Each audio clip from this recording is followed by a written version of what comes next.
یہ ہے اسلامی جمہوریہ پاکستان۔ اس میں ڈاکو بھی صحافت کرتے ہیں۔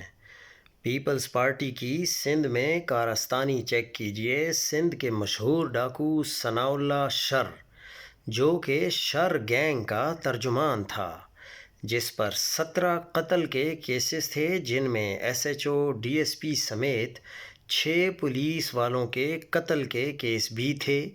جب وہ گرفتار ہوا، اس کے بعد عدالت نے باعزت بری کر دیا۔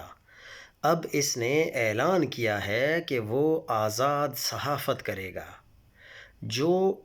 یہ جو پیپلز پارٹی کے اچانک اکاؤنٹ نکلے، یہ وہی کچے کے معافی ملنے والے ڈاکو ہونے اور صحافی بن جاؤ تو 7 خون معاف۔ اب پکڑا گیا تو سب صحافی آزادی صحافت کے نام پر نکل آئے ہیں۔ یہ ہے پاکستان پیپلز پارٹی کا اصل چہرہ۔